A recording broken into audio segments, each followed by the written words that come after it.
Thank you for coming to this forum. Actually, I was introduced by the Tumu Salon. I think they have a formal name called Chinese U.S. Civil Engineering Society. Okay, try to get it right.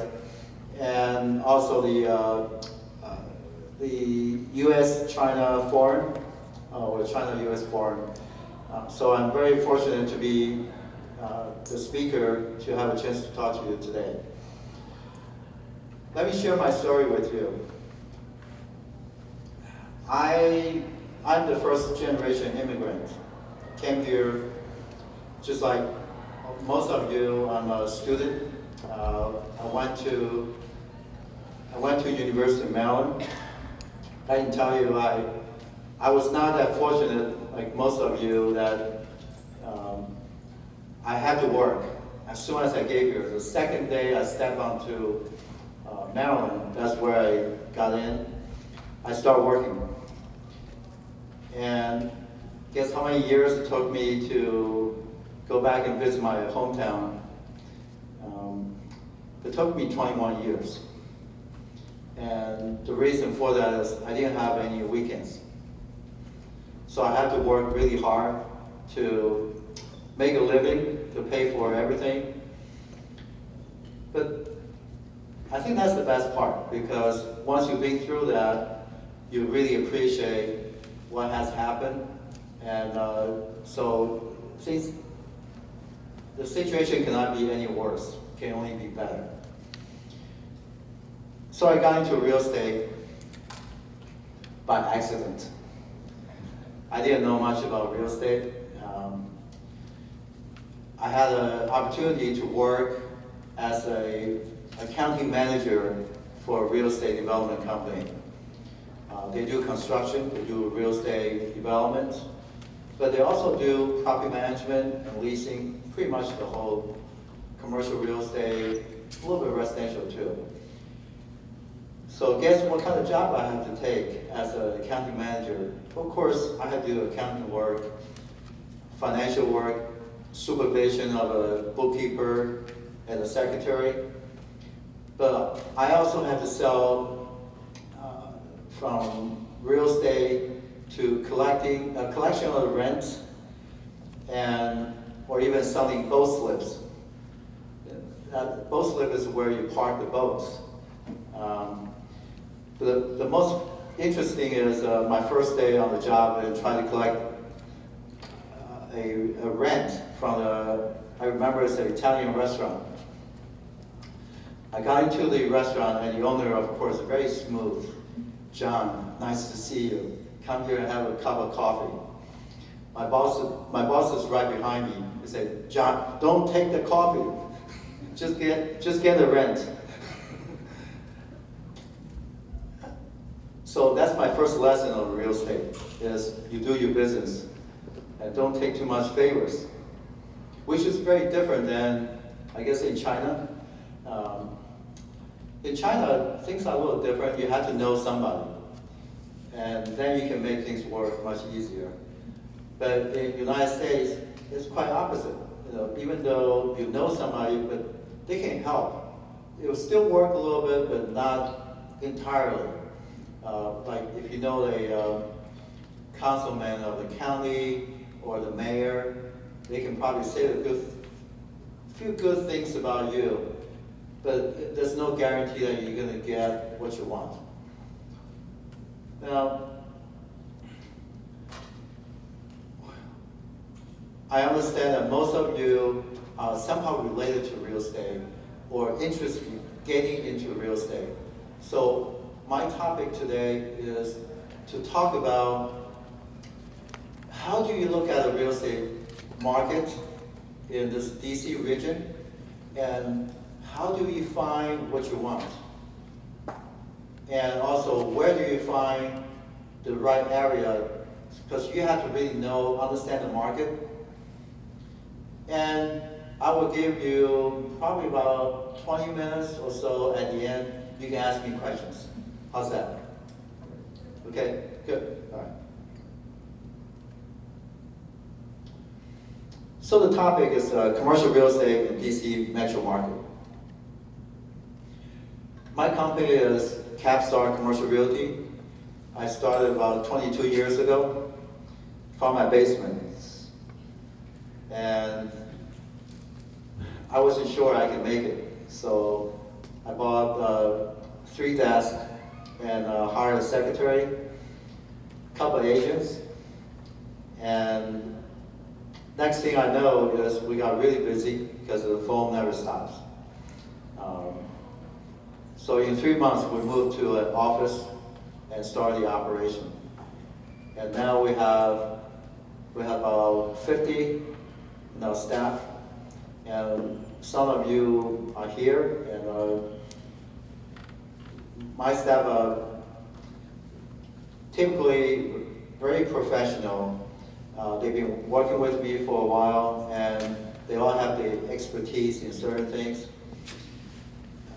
And some have a CPA designation, some graduated from the real estate master program, and some had a real estate finance degree. So I'll be happy to introduce my team to you after the meeting. So that's me. I'm the founder and still running the Capstar. I currently serve as the National Commercial Chair for the organization called AREA. AREA is AREAA, abbreviated for Asian Real Estate Association of America. We started 13 years ago from 0 to 17,000 members today. And right now there's 36 chapters nationwide, including Canada. So that's something I get into. I get involved and do a lot of national networking. And I also teach in the past Johns Hopkins. I saw some of the Hopkins students, and also University of Maryland and Georgetown. And currently I'm teaching Nanjing University MBA program.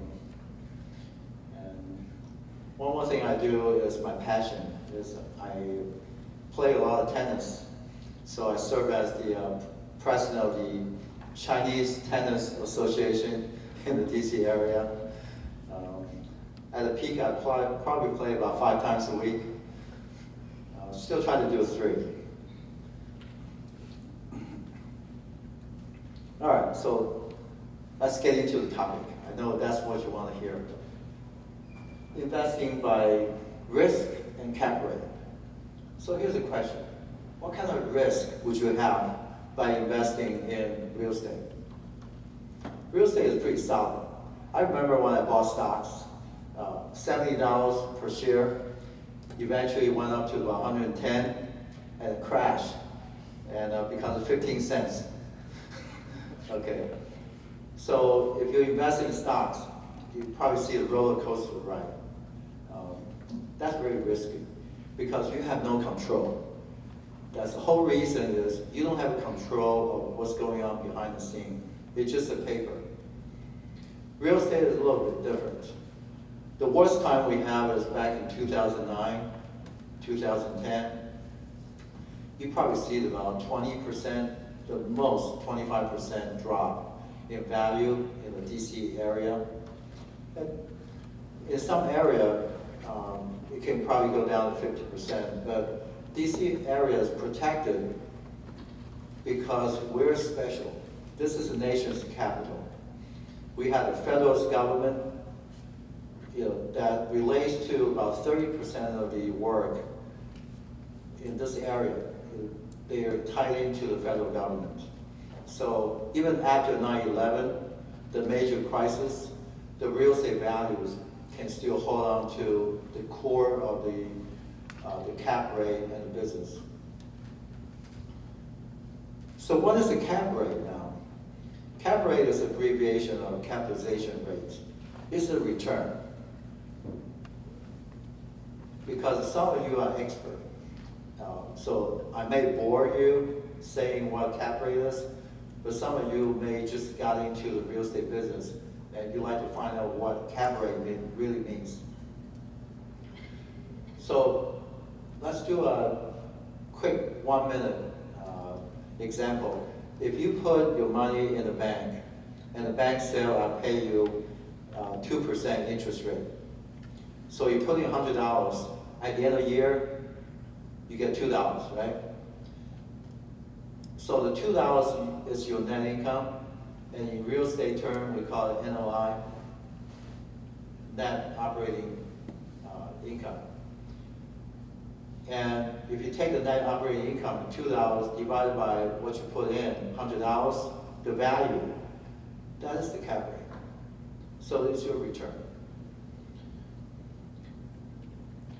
So here's a question: a lot of people come to me and say, John, I'd like to invest in real estate, but I have no idea what kind of property that I'd like to buy and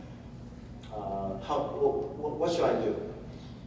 So my first question will be, I may sound like a stockbroker, and I said, okay, you want to invest in the stock market, so would you like to have low risk or high risk? And most people are probably going to say low risk. But then I have to explain, if you invest in low risk, that also means you get a low return. Would you like that? So they have to understand low risk associated with low return, high risk associated with a high return.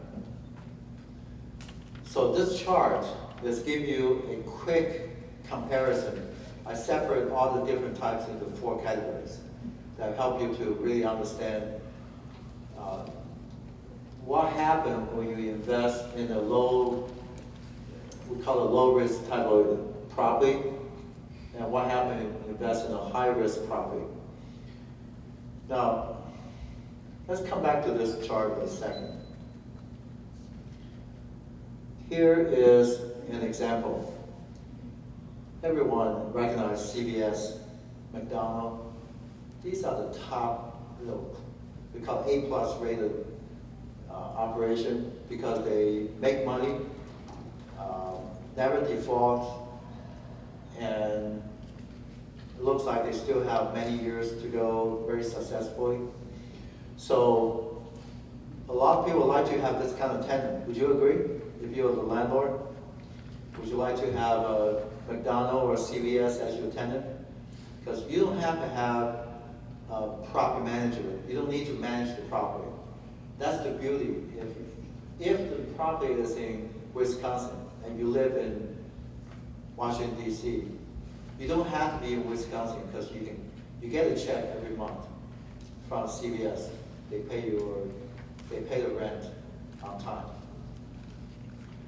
For that reason, it's a strong tenant, credit tenant, and typically have a long-term lease. This type of triple net investment, by the way, what is a triple net? Just let me clarify. Triple net means no landlord's responsibility. So the tenant pays for 3 things. It's called net. Net of utilities, and net of the maintenance, and net of the property taxes. So basically the landlord doesn't need to do anything. The roof leaks, the tenant calls you and say, go back and read your lease. You're supposed to take care of it. And the parking lot has a hole, they're supposed to take care of it. And they pay the taxes, they pay the insurance, they pay the utilities.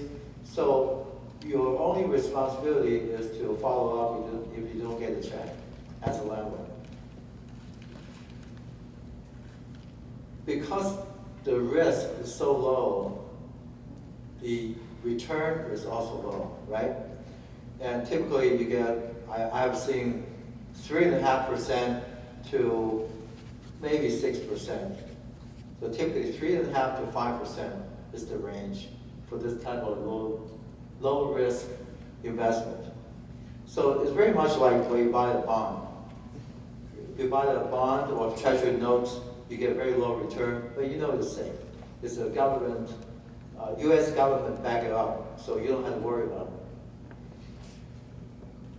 What's the drawback of this kind of investment? The problem is sometimes the market rent is $20 per square foot. The tenant only pays $12. So if you ever have a chance to replace the tenant, you can get much higher return. And also, they don't pay the increase every year. They pay typically every 5 years, something like 10% every 5 years. And also, because they are huge, CBS is a $2 billion enterprise, so they issued their own lease. Instead of the landlord issue the lease, CBS would give the landlord a lease and say, that's the lease I want to sign.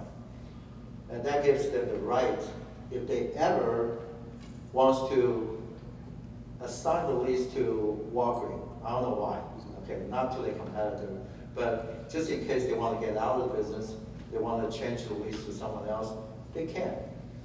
They have the option to do that. So this is the first type. It's called the absolute triple net, no landlord responsibility. Now you're going to see the more normal case of the real estate. This is the called low vacancy, good condition type of property. Most of the tenants sign probably 5 to 10 year lease instead of 25 years. And the tenant still pays most of the expenses. However, the landlord is probably responsible for the roof. And you have to do some management.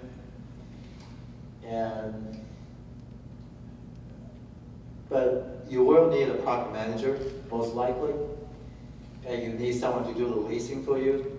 So it's not going to be absolute triple net anymore. It's no landlord responsibility anymore. You need to take responsibility to earn the return. So I just want to keep that, pretty simple, and you can remember. And we'll go to the next one. Take another look at this picture, and then you look at the next one. The next property is quite different, right?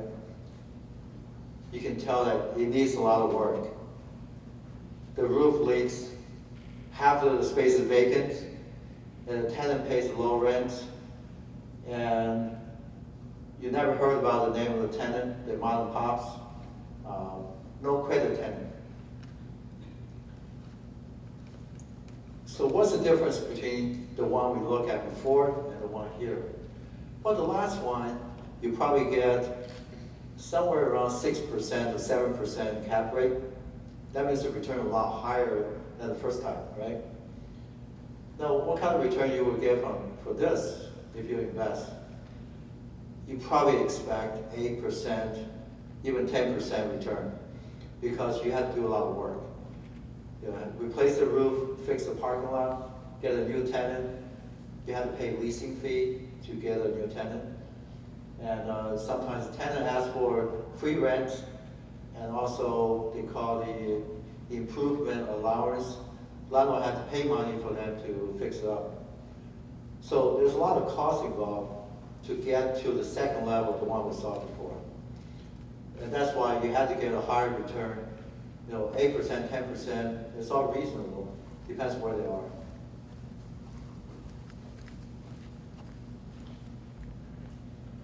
Here comes the type that makes most money, is development. Development, you buy the raw land, or it can be with a building and you have to tear it down and redo it.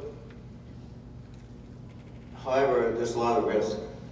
There's no guarantee you can do what you want. There's so many things involved in doing the development. Just name a few. Every location have a zoning. So it depends on the zoning. You cannot do a church, or you cannot build a hotel. And there could be utility easement. That means somebody had to pass by your lot to get to where they want. Interesting about the United States real estate law is if your neighbor ever taking your back lot and go to the next door, and they've been using that lot for 20 years, there's a possibility you can file called adverse possession. They have a right to the property. Do you know that? So if someone using your lot for 20 years and you never say anything about it, they can claim that's their lot. So you have to be careful. If you silently, you're not saying anything but give them an easement, you may be giving out your rights because you're not doing any action. Now, some jurisdiction, DC for example, is very unique. I want to share that with you because if you ever do a development in DC, you have to know there's a TOPA law. It's a tenant right. Whoever wants to sell a rental property in DC, you have to give the tenant 45 days to organize a tenant association. What it means is you have a tenant, well, you have an apartment, 10 units. And let's say 5 of the tenants have a lease expired end of year.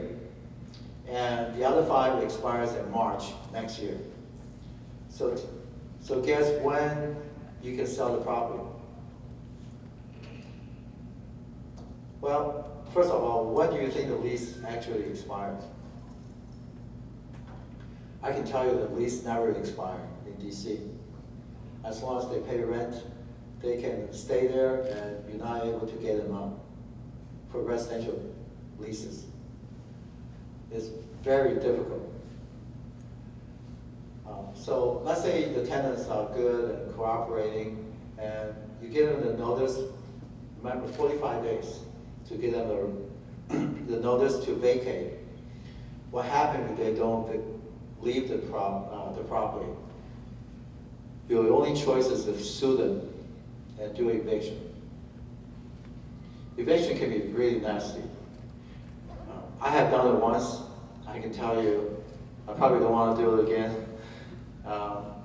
I had a commercial tenant that I had to evict. They have tons of stuff. So I have hired I think a moving company with 10 people come in. First of all, the 2 sheriff. Sheriff looks like police, but they do an eviction. Go into the door and knock on the door and make sure there's no one there, and they had to pull out a gun, to protect themselves. Because sometimes the tenant doesn't want to leave, they may shoot the sheriff. And after that, my moving crew is going to come in, put everything on the common area, like on the street. That becomes a major event in DC. Next thing I know is there's about 100 people gathering around the property because everyone is trying to get something out of their property. And they start negotiating among themselves. Someone said, I want that back. And someone said, oh, I'll take this one. So they kind of, everything disappeared. You don't have to really do anything. It's kind of very easily taken care by the local residents. And the other thing about DC is if the homeless guy ever break into your apartment building, I just mentioned you have 10 units, right? And he happened to be living there for about, let's say a month, and you never know it because he's a homeless guy. What happened is he would share the same rights as a tenant, even though he never paid rent. You never recognize him as a tenant. And what happens is you give a 45-day notice for them to vacate. Now, he will come in and you will meet him because he wants to get some money before you can get him out. That only happens in DC. not in Maryland, Virginia. But why people still want to do development in DC? Because the real estate value appreciates so fast. To give you one example, and you can search that in the tax record. There's a property at 8th Street and 13th Street at the corner. Someone bought it last year for about $2.5 million.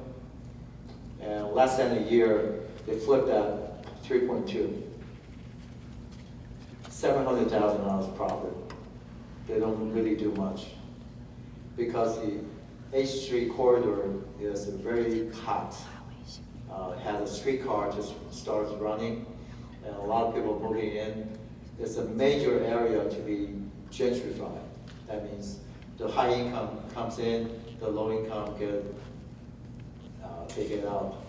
So there are some good opportunities in DC that you can get involved, but you really have to find the good area to be in. Keep in mind that real estate is different than real estate is investment. It doesn't mean it's somewhere that you want to live in. So when you give a valuation of the property, don't picture that you're going to live there. Just think about this is rental income. Then you have a better way to make a valuation or to do a better judgment of the market.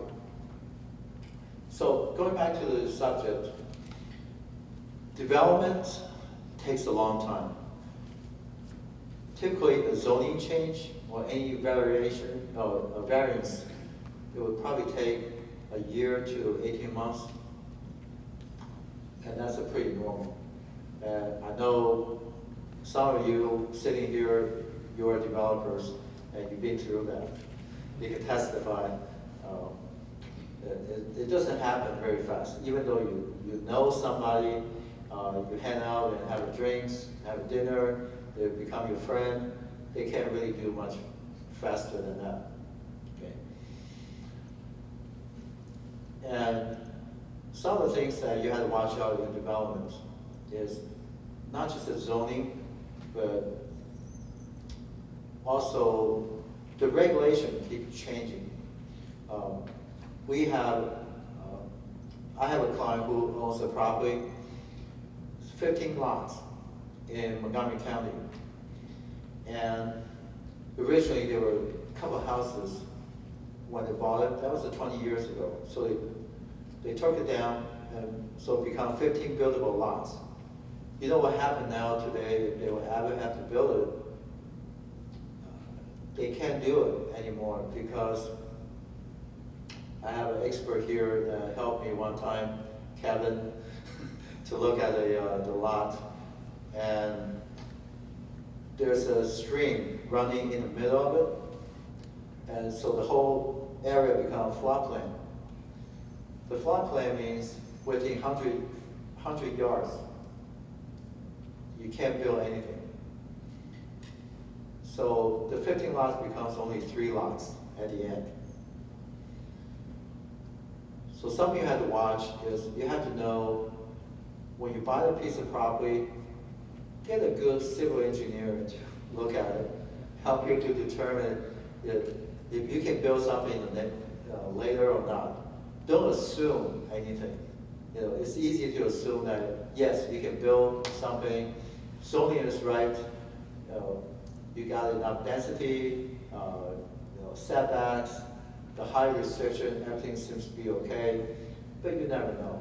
Just to be sure, always check with the expert.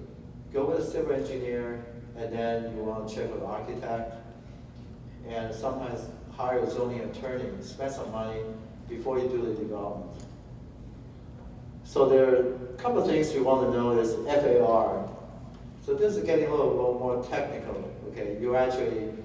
This is the same stuff when I teach the real estate master program. So after this, you'll become a real estate master. FAR is a floor area ratio. In Chinese, it's 容积率. Okay, that's how much you can build in the area. So for example, you have a FAR is 1, then if you have 1 acre lot, each acre is a 43,560 square feet, then that's the amount of the square footage you can build. And there's a term called TDR, especially in Montgomery County, you have to know that. There's transfer development rights. Sometimes when you try to build a building, but you don't have enough density. So what happens is you have to go out and buy the TDRs from another property because they don't intend to build. So you buy the TDR to your property so you can build higher or more density, and then the other property would never be able to build because they lost the TDR. Now, let's go back to the comparison here. So this is a quick comparison to see you got very low risk to very high risk and somewhere in between. So when someone asks me, I want to buy something, but what should I buy? My first question is, other than where you want to be, how much money you're prepared to do this, the most important question is, how much risk would you like to take? Are you willing to take risk?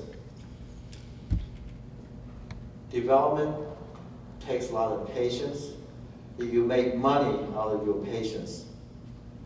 So if you have the time to wait 5 years or 10 years, and you don't have to touch the money, you're the guy.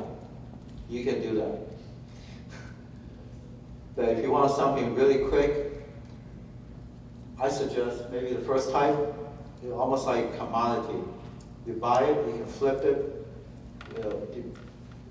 When you don't need it, you can sell it. Now, there are many different other ways to invest in real estate. A lot of people heard about flips, right? Flipping in DC has been pretty hot in the last few years, but now the activity has been slowing down. Flipping, actually every one of you can do flipping. Is you buy a piece of property and you follow the basic rule of the commercial is you buy low and sell high. Right? So let's say you buy the property for $500,000 and you put in about $150,000 improvement in there, make a new kitchen, new flooring, landscaping, and the next thing is you sell it for $850,000 or $900,000. That's pretty common. I see that all the time. It's harder and harder to find good properties to flip because the average price has gone up, so it's really hard to find the ideal property to flip. However, in DC, there are some opportunities, like northeast or southeast. You can find some opportunities, but you have to ask yourself, do you have the guts? Can you take the risk? So it's not for everyone.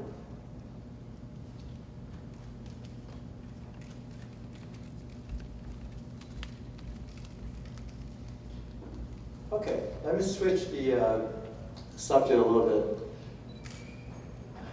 A lot of times people come here from China and they want to know how big is DC.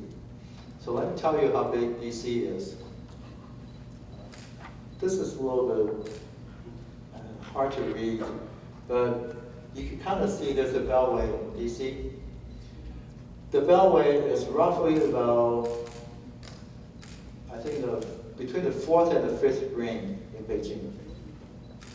So it gives you a pretty good idea.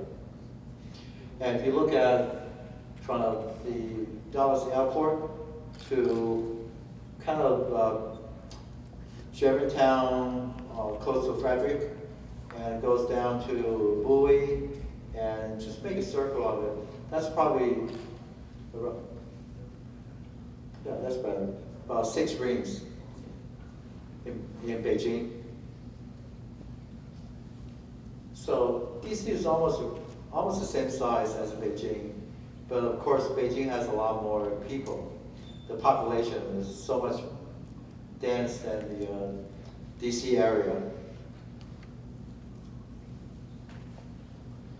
And what's so special about Washington, D.C.? Here's what I tell people when they come to this area and want to make an investment. Washington and Baltimore area, as of 2010 and 2014, we have total about 11 million population.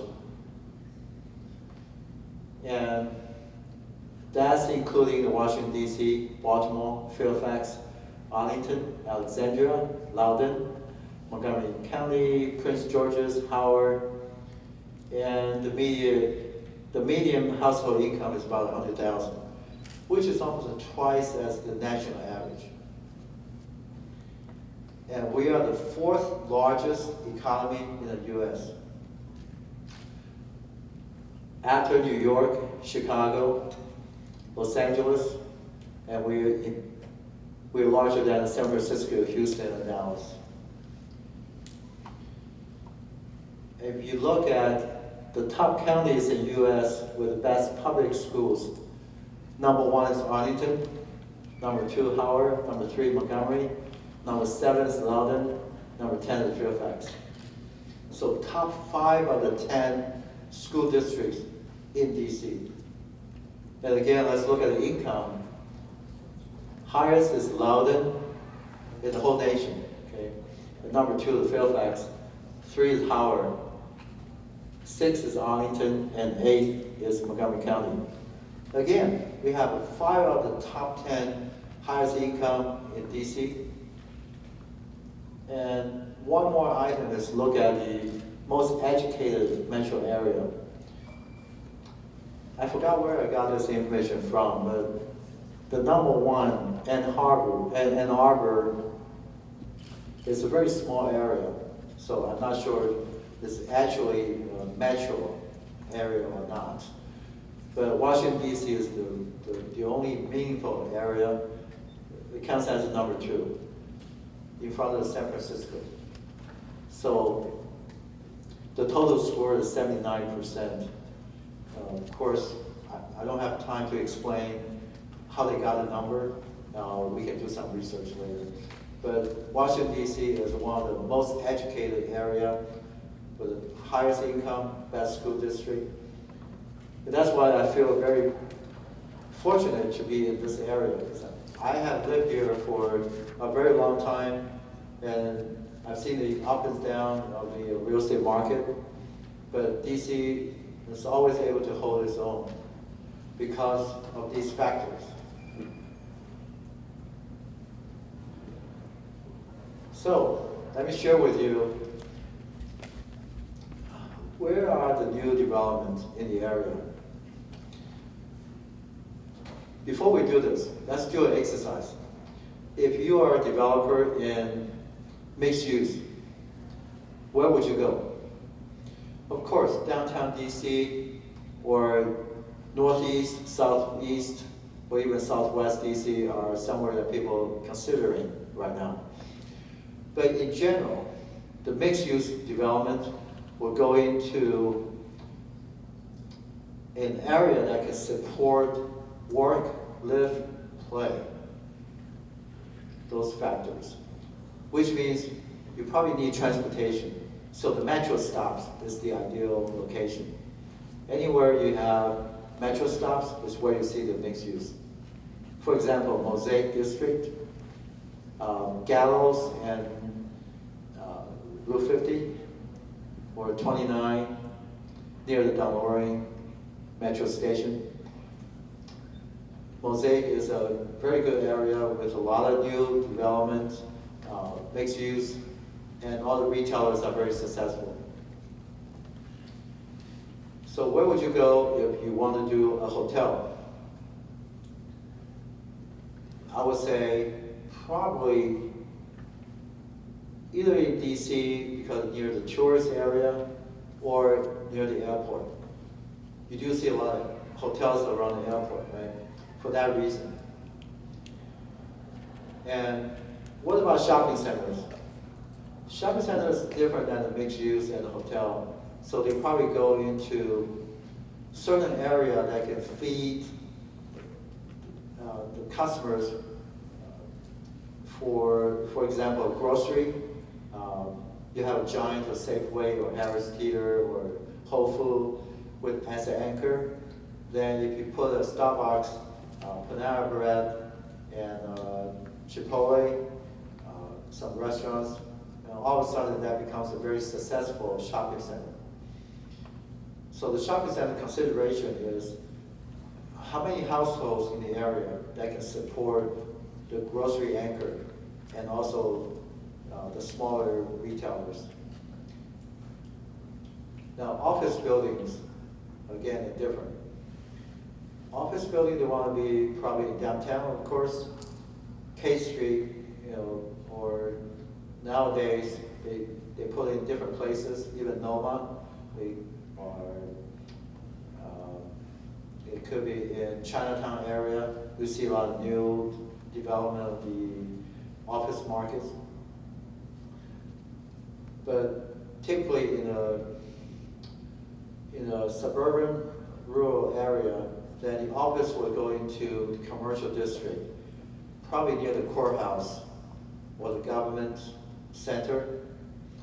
And also there are some shopping centers or major development nearby. And that's where they put the office building in there. Keep in mind the office market is very different than 10 years ago. Most of you don't need an office to work. You have a Starbucks, you have other places you can get Wi-Fi, so you can work. And you can work at home, or even go to a library, you can still work. So the office demand is going down. It will never come back. So that creates a very unique situation right now. Is you see a lot of empty office buildings, especially the original was we call it A building, now it becomes a B, so B and C building has a lot of vacancies. However, if you're a developer and you build a brand new Class A building, that means very nice finish with a lobby, with a marble, sometimes with a city atrium, garden in the center of the office building, it gets filled right away. The typical example, everyone knows the Tyson's Corner, Tyson's One shopping mall. You see those high-rise just came out a couple years ago. It gets filled right away. They have no vacancy. How can they fill the vacancy so fast? Because relocation of the large corporation, they want to build a headquarters. So General Dynamics or a satellite company, they want to find a new office. They want to find a Class A building to attract better employees. So there's always a benefit for them to pay a higher rent to go into a better building. Now what happened with the original Class B buildings? Well, why do I want to go to Class B? Because number one is never filled, never 100% occupied anymore. And the building looks old, it hurts my image.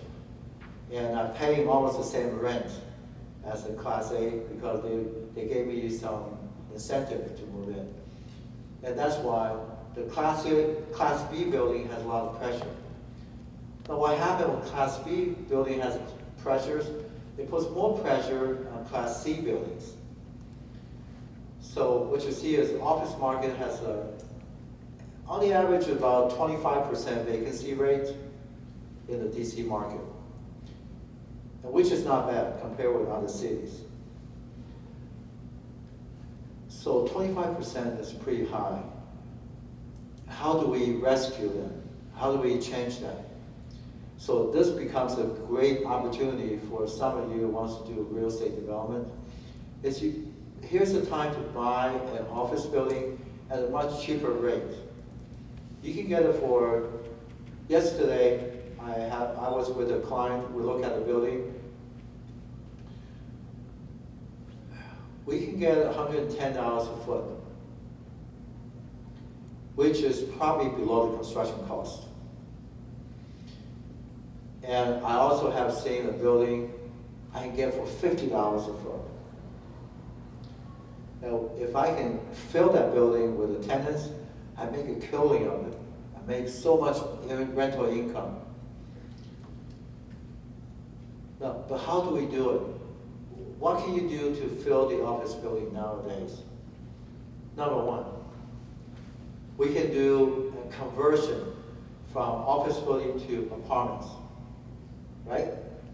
Because there's a shortage of the apartments, and office building already has a shell. It's in good condition, so you just need to redo the whole floor and make that an apartment or condos.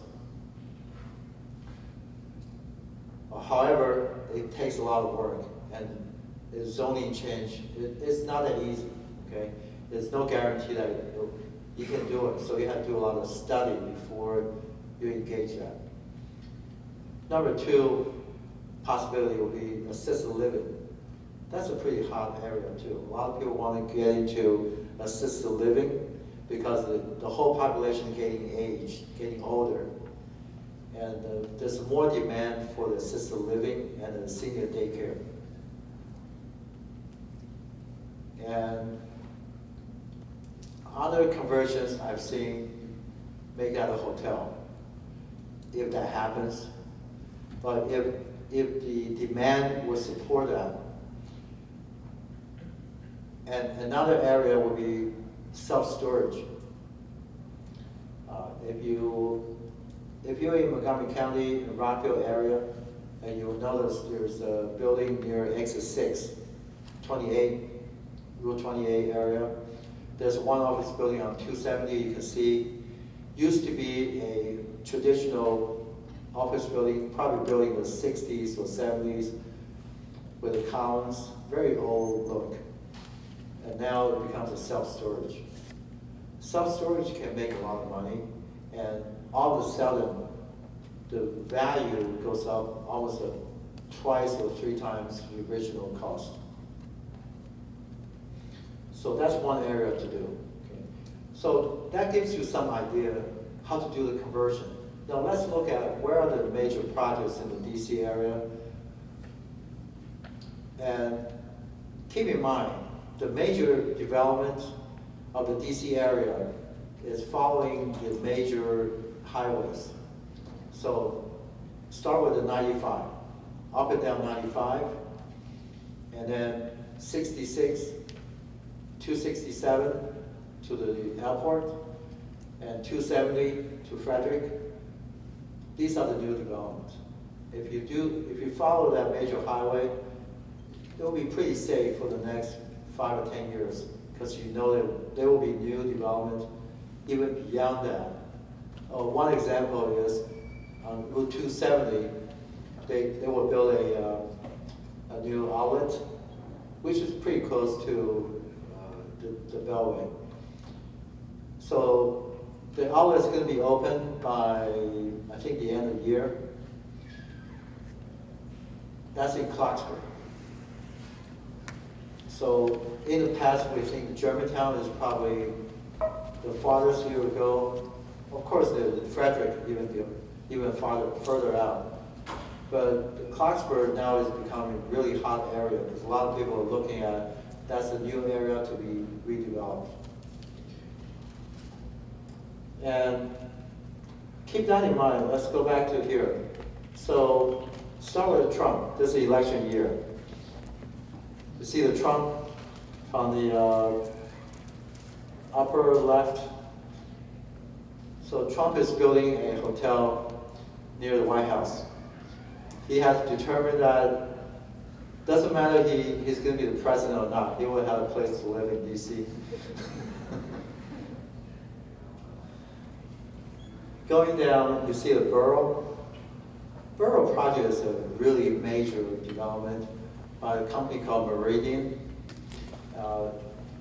They're gonna do about 4.5 million square feet new development right at Tyson's Corner metro stop. So there will be major retail and residential and office. And the new concept they come up with is called the urban district. So in the past we heard a lot of different terminologies. But urban district, which means you want to have an area, a park, just like the city center nearby. You have an area that's green and people can walk to. You can take your dog or your kid, so you can walk around that.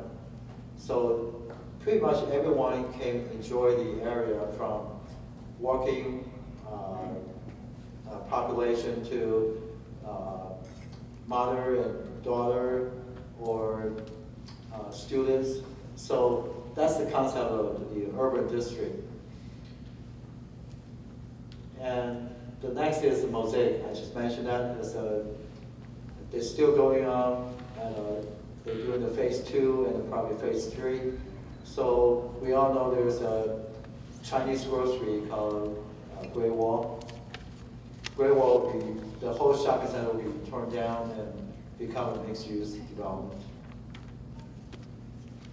So that goes the hot pot also. And the next is Uline Arena. This is in Noma. There's a company called Douglas Development.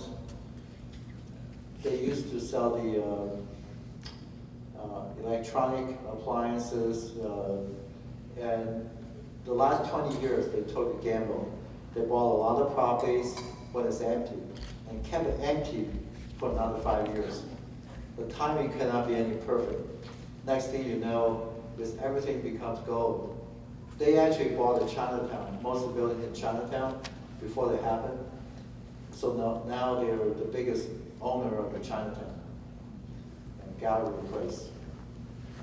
So this is the same company. They're going to develop this Noma district. This is a major project. And so we're going counterclockwise. Next thing is a Southwest Wharf project.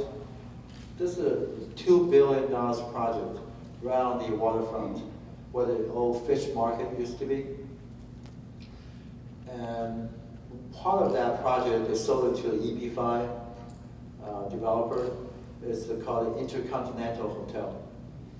So they have done some promotions in Shanghai and Beijing, trying to sell the EP5 projects. But that will be, again, it's a mixed use. Pretty much most of the stuff you're looking at today is a mixed use. MGM is huge. It's $1.6 billion and going to be finished by either December or early 2017. There are rumors that saying that MGM is going to be bigger than the one in Las Vegas. I doubt it. But it's probably going to be almost the same size, or pretty good size. What does that mean to us? Is we're probably going to be able to see some Cirque du Soleil shows in MGM here instead of flying out to Vegas. Okay? So that'd be really cool. And Southeast DC Stadium, there's another project. You know, we have a baseball stadium, but they're also going to build a second one, DC United Stadium. So around that. And there's also a Dock 79 project nearby. It's another apartment and mixed use. Now, let's look at the PG County side. Now we're on the Maryland side. They're going to build a really large regional hospital center near the Prince George's Hospital system. And on top there's a new Carrollton. Right at the metro stops on New Carrollton. They're going to build, there's a lot of parking lot, and what they try to do is redevelop the parking lot into mixed use. Now, going up, you see the Conterra Town Center. That's not a huge project. A lot of people never heard of it. It's a $1.3 billion project going on. There's a lot of office building to mixed use retail going to that location. It's near the end of the Route 200 and Route 1. And Noma, we mentioned, H Street corridor. Now, here's the interesting thing is a possible FBI site. FBI is relocating the current location to the 3 choices they have, one in Virginia, 2 in Prince George's. So in Prince George's County, it will be either Landover or Greenbelt. In my opinion, it's my prediction, okay? I think they're gonna take the Greenbelt because that's ideal. So I put in possible FBI, but don't take my words. And FDA has a campus. They also want to do a major development. Again, I'm not doing something too far. This is pretty much along the Beltway or within the Beltway. There are more projects going on, 20 miles beyond the Beltway. The last thing is there's a company called Lantian, and they came into the marketplace last year. They bought 7 buildings along 270 and Shady Grove, and they're going to build a mixed-use kind of project right in Rockville. And I'm talking with the owner, trying to convince them. I think they should really do a Chinatown project there. Okay. And to give you an idea of some of the projects we talk about, MGM, National Harbor, and the FBI, New Carrollton, Conterra Town Center. So you kind of see the plan, what they're trying to do.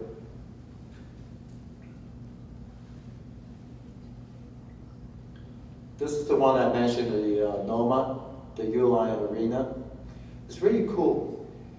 I like to live in that kind of building, but I'm just not, I just don't know if I feel safe when I walk at night today.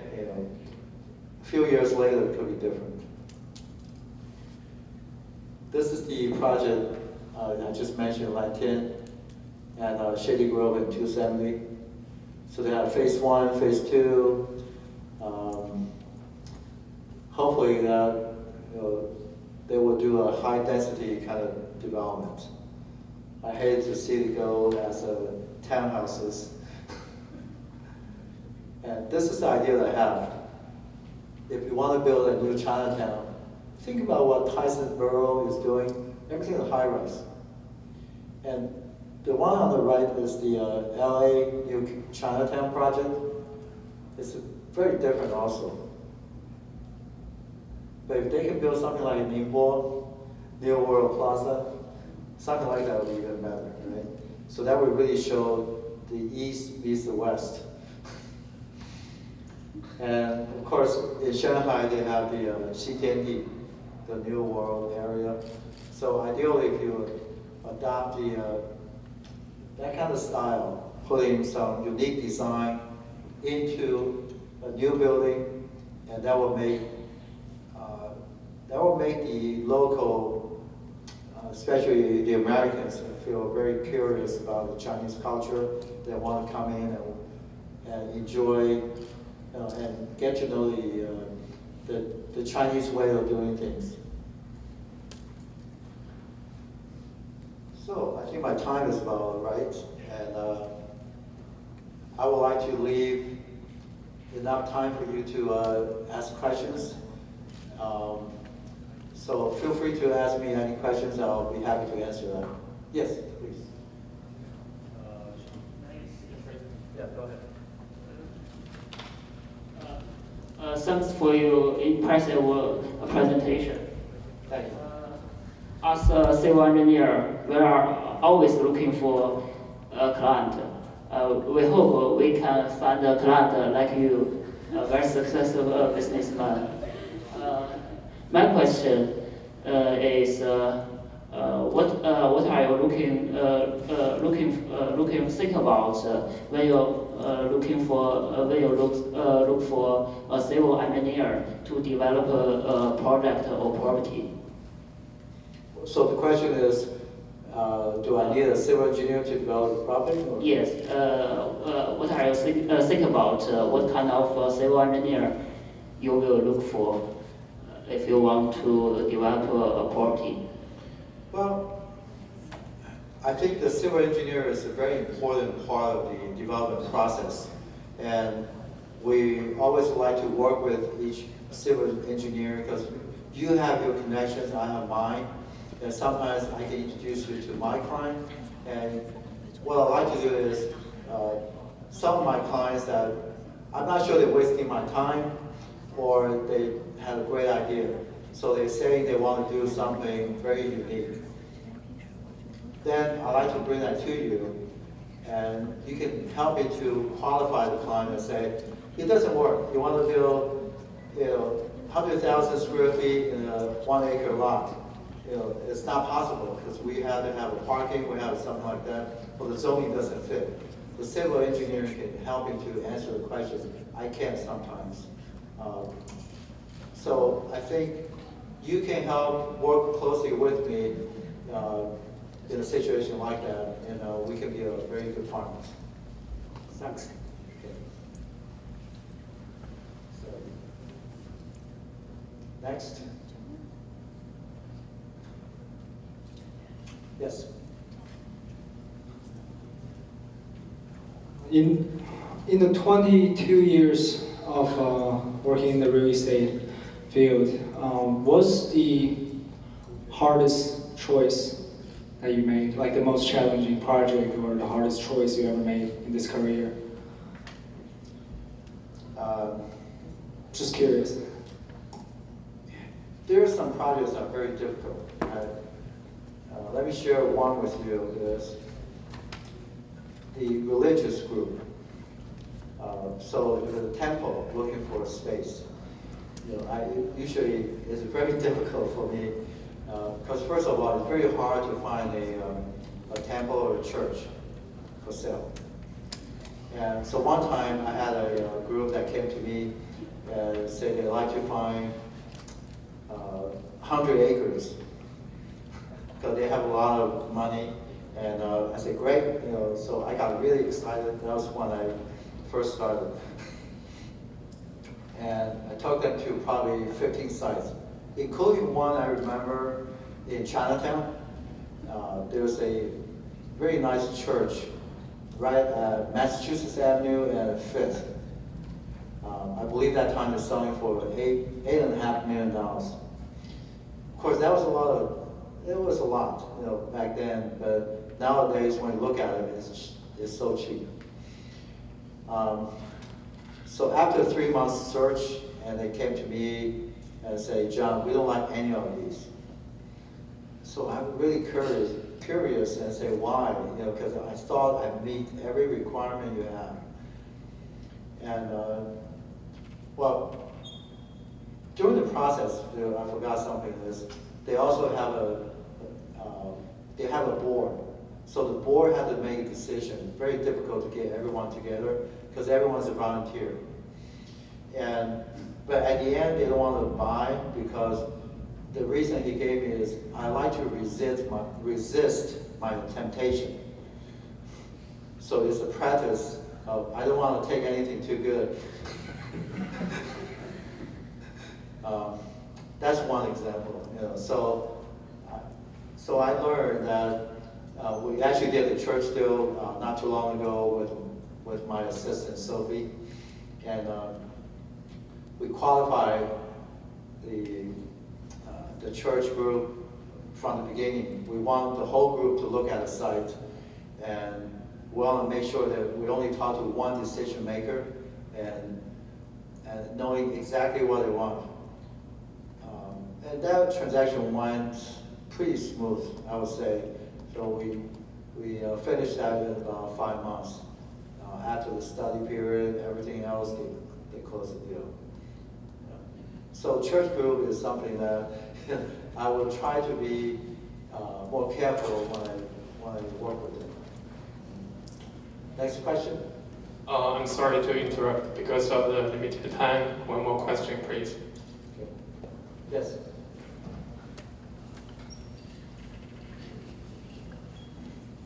Oh, okay. Thank you, Mr. Lin. I think your speech is quite inspiring, and it's very inspiring for you to show us a comparison between DC Metro and Beijing district.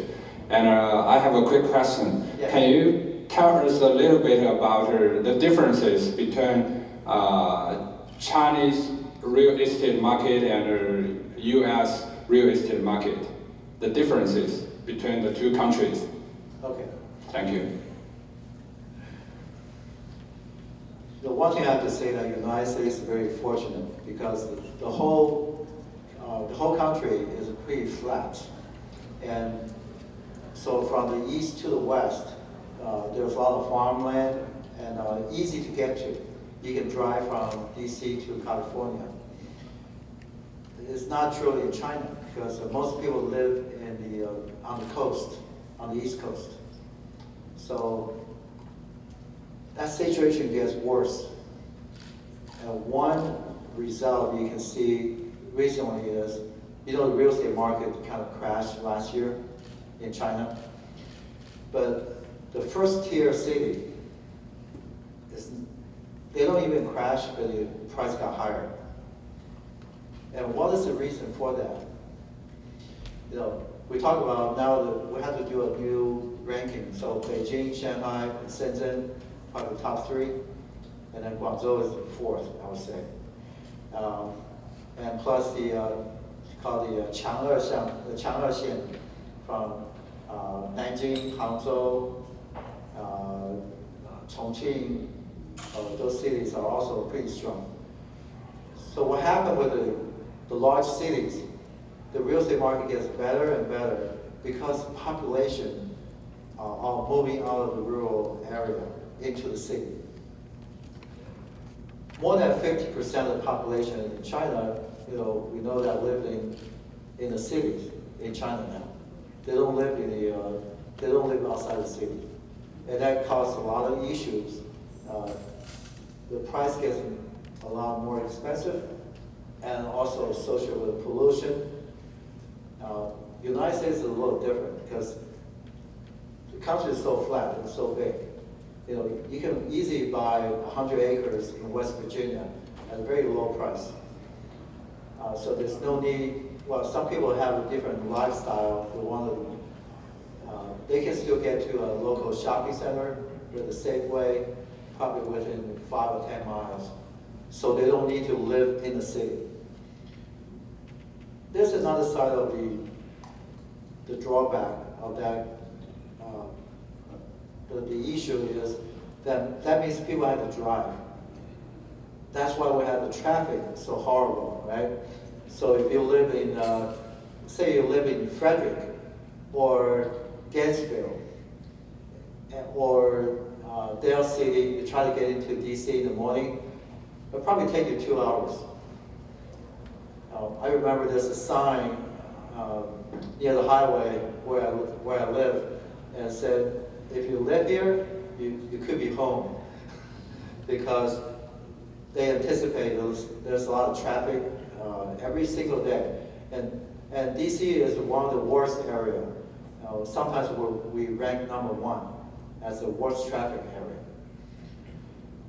So the real estate market is, because the population is concentrated in the large city, that changed a lot of things. And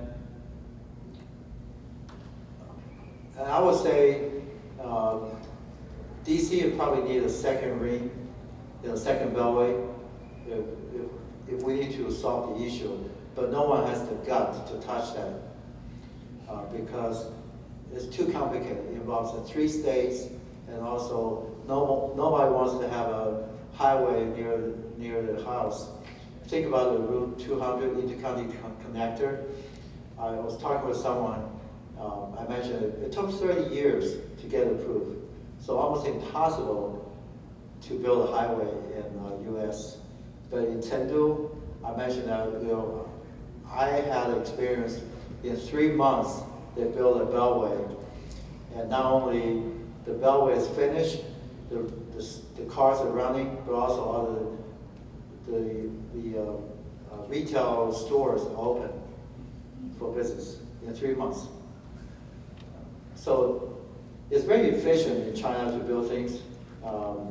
So that has a lot of issues with the real estate. The law is different too.